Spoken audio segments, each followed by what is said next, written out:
3 former Welsh political advisers arrested on suspicion of spying for China. Steve Jones and Matt Applin have been revealed alongside David Taylor. We analyse Reform UK's manifesto as the party eyes up seats in the Senedd. But are their sights really on Westminster? It's a Welsh election, but I'm afraid whether you like it or not, it doubles up as a referendum on Keir Starmer's premiership. Denied the right to vote confidentially. That's the fear for thousands of deaf and partially sighted people ahead of May's election. A Victorian vista, a rare opportunity to take in the sights from up high in this historic mansion.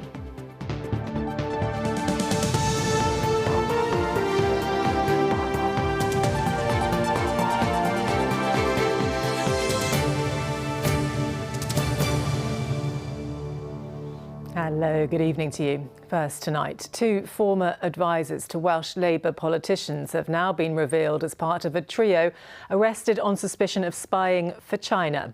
Steve Jones and Matt Applin were taken into custody yesterday by counter-terrorism officers alongside David Taylor, whose identity had already been revealed by his wife, Labour MP Joni Reid. All 3 have now been released on bail until May. Our political editor Adrian Masters has more on those arrested.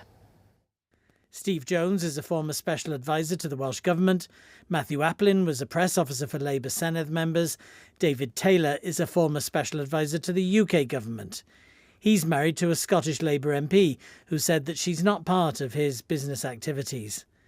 There's no official comment, but a UK minister said, Well, we've already, been in contact with Beijing, with the Chinese Assembly to register our concern in this area. We are very clear. This investigation needs to take its full course, and then we'll establish the facts. The UK government's opponents say Keir Starmer should treat China as more of a threat, adding to that criticism of his recent visit there. Chinese government has demonstrated again and again and again that they are behaving like a hostile state. They are intimidating people on our streets. They are spying on our parliament. They're trying to corrupt various different individuals in public office. This is a serious continuation of hostility against us. The First Minister has said that she's aware of the arrests and that these are serious allegations. It's vital, she said, that we do not hamper the work of the police in any way or prejudice any future legal process. She went on to say that it would be inappropriate to comment further. Those now at the centre of the investigation were at the centre of Welsh politics. With the Senedd election just weeks away, there are more questions to come. Well, Adrian joins me now in the studio. Fast-moving story. So what more can you tell us? Well, I think I mentioned questions. I think questions are coming thicker and faster than answers. We don't know the full direction of this investigation. We don't know if there's more to come. There have been reports of other searches, unconfirmed reports of other searches today. What we have been able to tell you today is the names of the 3 people and that they have been bailed, and that those 3 people, they may have moved away from it in recent years, but were at the heart of Welsh politics. That's why the Reform UK leader, Nigel Farage, named the 3 of them during his manifesto launch in Newport. He'd also, incidentally, denied that one of the 3 was a member. But later on, in an interview with our colleague Katie Fenton, the Welsh leader, Dan Thomas, told Katie that he had just learned that Matthew Applin was a member of Reform. So it just goes to show that this is something that is spreading more widely than one party and could affect all of Welsh politics. Adrian, thank you very much. We're going to talk more about Reform now. Earlier today, Nigel Farage vowed to end Labour dominance at the launch of Reform's manifesto for the Senedd election. He and his leader in Wales, Dan Thomas, as Adrian mentioned, laid out plans including scrapping the default 20 miles per hour speed limit and the nation of sanctuary policy. Katie Fenton was at the event today and joins me now from inside the Senedd. Katie, a defiant message today from Reform. Andrea, this was the first real glimpse of what a Reform government might look like here in Wales. A whole host of pledges on everything from health to education, farming and the Welsh language. There were a small number of protesters there today, including one who interrupted Nigel Farage's speech this morning, but he didn't let that distract from his key message that this election is bigger than Wales. Nigel Farage kicked off his party's campaign not on Welsh issues, but with an attack on the UK Prime Minister. And if the Labour result is anything like the current opinion polls, Wales will end the premiership of Sir Keir Starmer. It'll happen after May the 7th. And when I asked where his priorities lie, Mr Farage was clear that this election goes beyond Wales. This is a Welsh election, it's about Welsh people, or is this just about getting you to number 10? It's a Welsh election, but I'm afraid whether you like it or not, it doubles up as a referendum on Keir Starmer's premiership.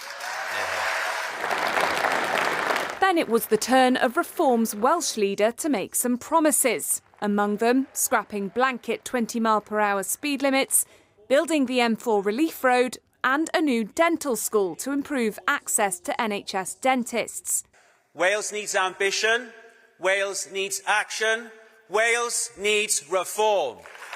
Reform are promising to shake up Welsh politics, and the polls certainly show an appetite for change.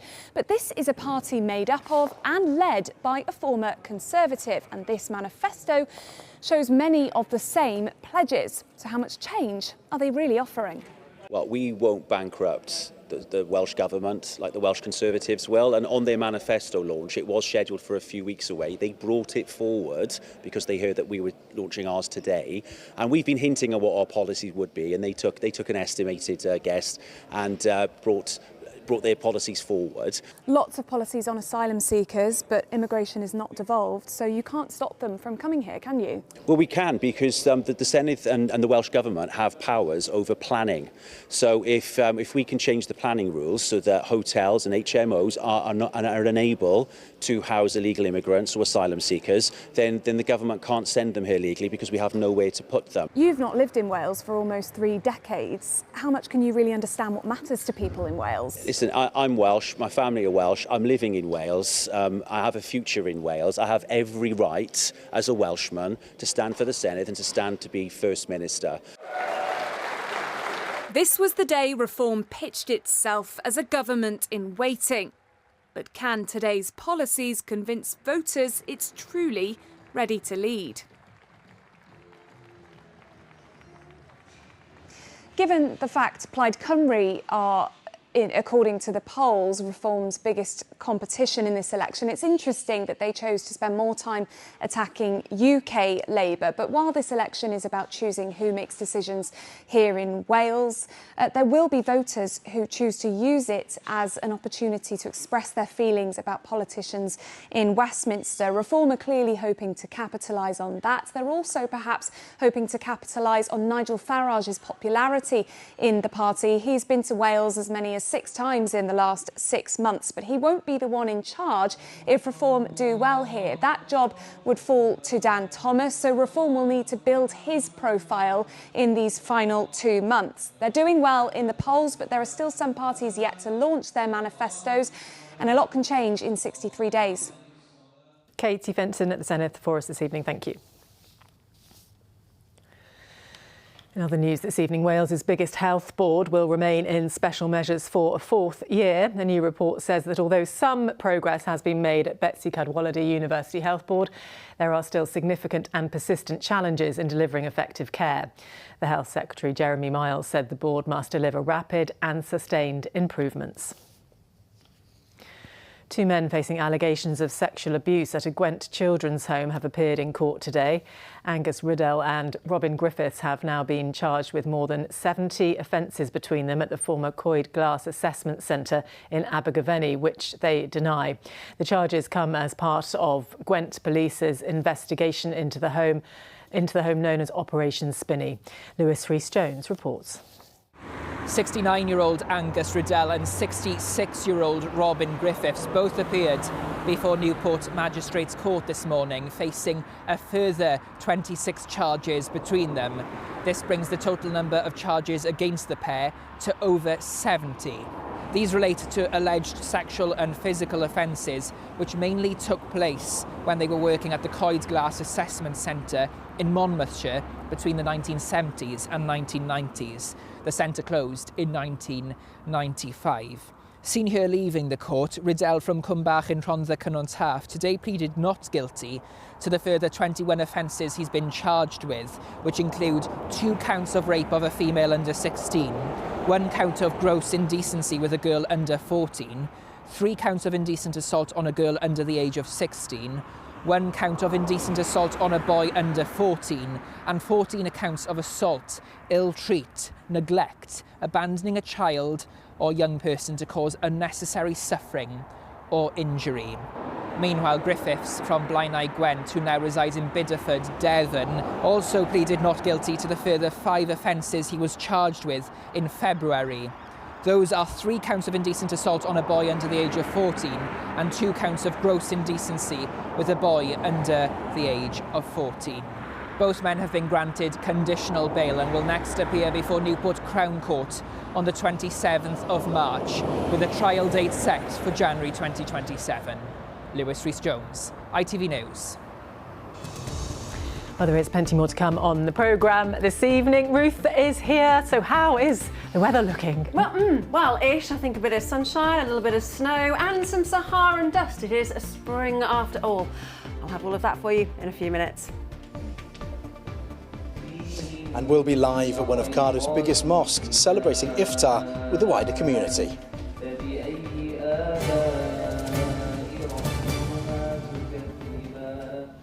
Mike and Ruth coming up shortly. Now, though, with just 2 months to go until that Senedd election we've been talking about, there are fears that as many as 100,000 people are being denied the right to cast their vote confidentially. That's after the Welsh Government has scrapped plans for a national rollout of audio voting for blind and partially sighted voters. Isa Farfor reports. Thank you for contacting us regarding your situation and how we can help you cast your vote in the fourth. Nick is blind and he wants to vote in May's Senedd election like everyone else, on his own, independently and in secret. While you have requested the RNIB Accord player. This letter from his local council tells Nick no extra accessible equipment will be provided at this year's election. That's because the Welsh Government has decided not to introduce an audio voting system. Extremely frustrated. It's an issue that's been going for many, many years, and it feels that I'm not being treated fairly and the same as any other person, simply because they won't make adjustments that could be fairly simple to allow me to vote independently. More than 100,000 people in Wales like Nick live with sight loss. Campaigners warn many could face barriers at the next election. It means I continue to still need help to vote, which means that I'm not voting independently, I'm not voting in secret, and I would like to be able to do both. The fact that this decision means that I won't be able to do that and continue not to be able to do that means that I'm being treated differently to any other voter. Trials of this audio system, which allows people to listen to ballot papers through headphones, were held last year. And despite 94% of participants giving positive feedback, the new technology will not be ruled out. We're incredibly disappointed that the Welsh Government haven't taken the step to nationally coordinate one audio solution. This would make such a big difference to blind and partially sighted people's voting experiences. It would allow them to listen to the ballot paper and vote independently and in secret. But unfortunately, there just won't be that consistency there now, and many of them will have to use a tactile voting device alone, which we know just isn't good enough. The Welsh Government did not give a reason for its decision, but said it is committed to ensure elections in Wales are accessible for every voter, and that it will continue to work with disability groups to remove barriers and drive further improvements. For Nick, though, the issue isn't political. It's personal. The right to vote like everyone else. Isa Farfor, ITV News in Bracken. It is 14 minutes past 6 now. Let's get a reminder of our top story. 2 former Welsh political advisers have now been named as part of a trio arrested on suspicion of spying for China. Steve Jones, Matt Applin and David Taylor have since been released on bail. And there's more to come on the ITV Evening News. We'll bring you the latest on the war in Iran. The Prime Minister confirms 4 extra British Typhoon fighter jets are being deployed to Qatar. The US and Israel carry out airstrikes as Iran launches a new wave of attacks against Israel and American bases in the region. The latest on Britney Spears' arrest in California, and how social media is prompting proper boozers to make a comeback. Join us for those stories and more from 6:30. Charlene coming up with you shortly. To football now, and Cardiff City boss Barry Murphy is refusing to get caught up in the excitement ahead of his side's clash with Lincoln City this weekend. A bumper crowd of 26,000 is expected in the Welsh capital for a clash between the promotion rivals. A win would put Cardiff 4 points clear at the top of the table, but the manager insists this match is no more important than any other.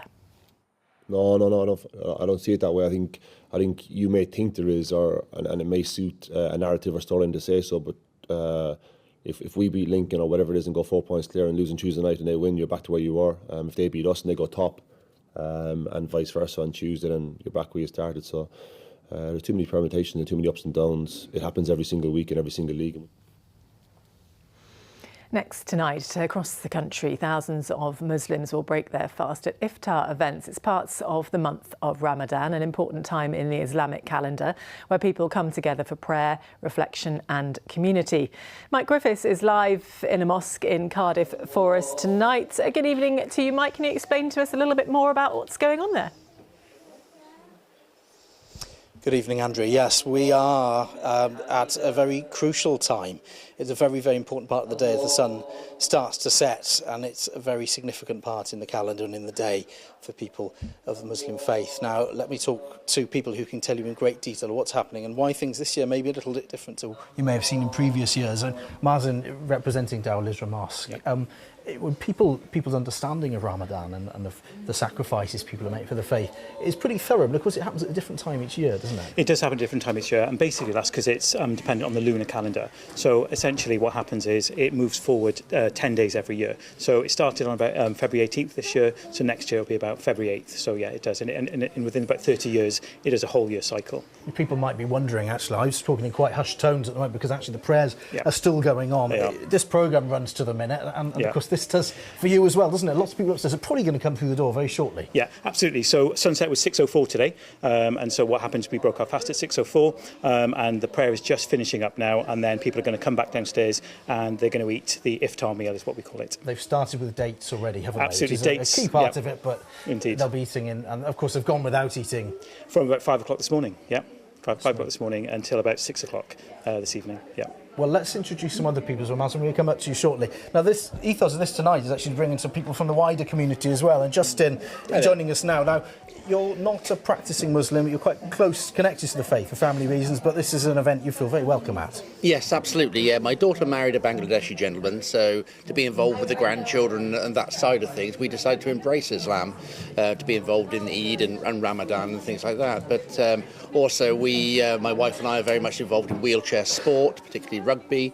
We run the Welsh National Fives team, and the mosque here at Cardiff do a lot of good outreach, a lot of good sport in the community and things like that. So that's an important part of it, as we were talking before. You know, you've learnt a lot, you know, with your family's journey and your own. How have you found the kind of inclusion that's been practised here, and how do you think that message conveys to the wider community? Yeah, I mean, absolutely. The inclusion is just, you know, unreproachable. You know, I've never ever come across a single member of Islam community to have a crossword with. You know, we're very much on the same page with inclusion. Everyone's welcome.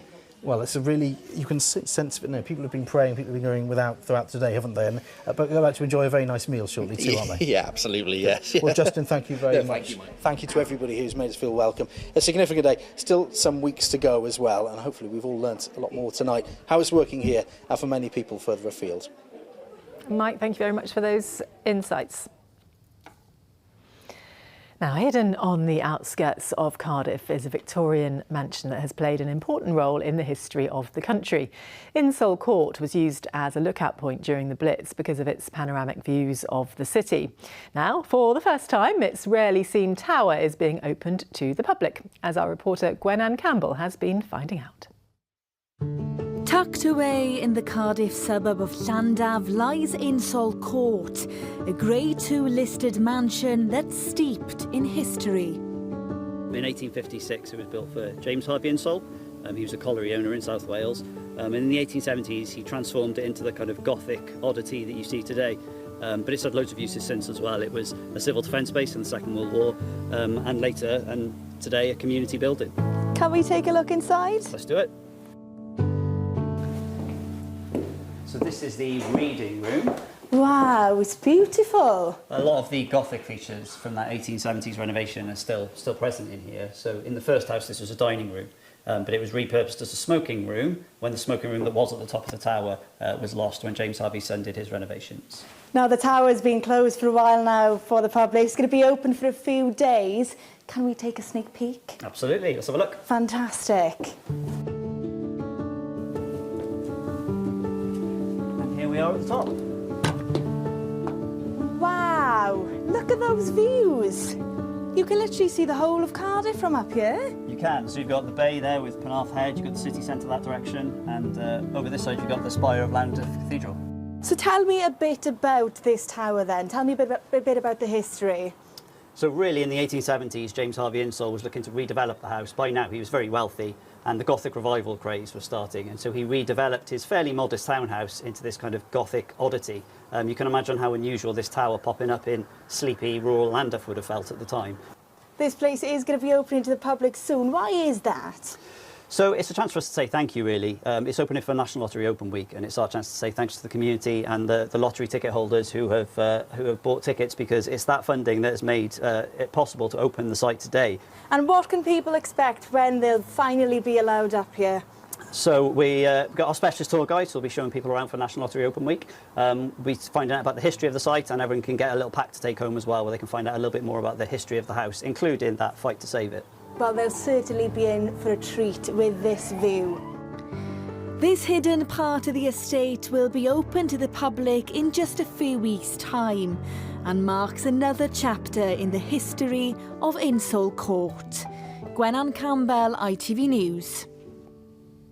Oh, beautiful views. Not quite so sunny though. It was lovely yesterday, not quite so much today. What's happened? Well, the sun shone yesterday. We all got massively excited, thinking, yes, this is it. All that winter nonsense feels like a dim and distant memory. And then we woke. We woke this morning. It was a bit sort of like, oh, where's it all gone? Well, actually, it is quite cloudy out there at the moment. But there is another reason the skies have been turning a little bit hazy over the last couple of days. You may well have heard we've got a plume of dust that's come our way from the Sahara Desert. Yes, so actually, over the next few hours, I'm just going to shift over this way a little bit. You can see, so here's the UK, here's Wales. I know it's quite difficult. If you look closely there, your screens, put your glasses on.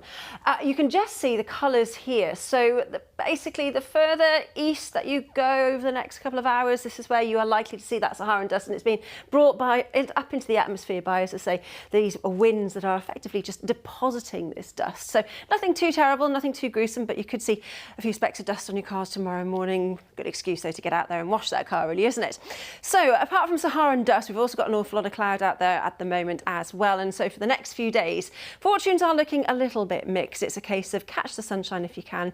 Still feeling quite mild, though. Today's forecast, blue skies, followed by a spread of hot and cold plates. TUI sponsors ITV Cymru Wales weather. Well, it's still raining out towards western areas at the moment. Dry and cloudy further inland, but actually that band of rain will make steady progress eastwards during the course of the night, falling as a few centimetres of snow over Eryri. Perfectly normal for this time of the year. The air is still cold enough.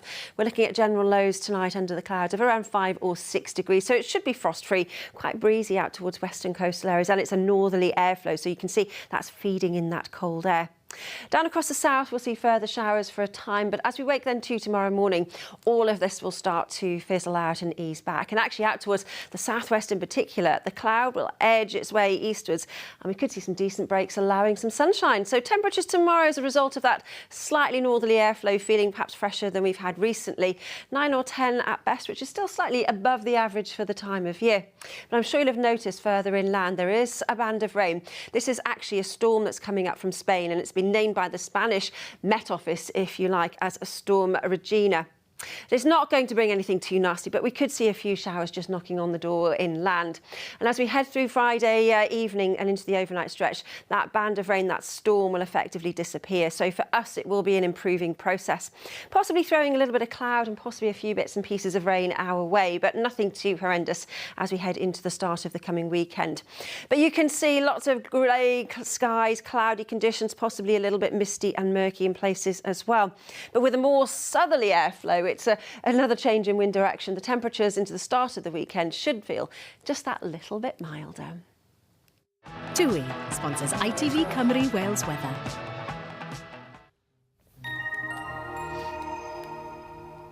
I would say it's a sort of forecast that could be better, could be an awful lot worse though, but I think generally dry conditions, so hey. I think the daffodils are deceiving us though. I know, we got all excited, didn't we? But listen, the sunshine will be back. Good. Thank goodness for that. Just before we go, some news about us. We were delighted to pick up a Royal Television Society award last night for a documentary made by us here at ITV Wales. Proud celebrates 40 years of LGBTQ+ history in Wales since the first gay march in 1985.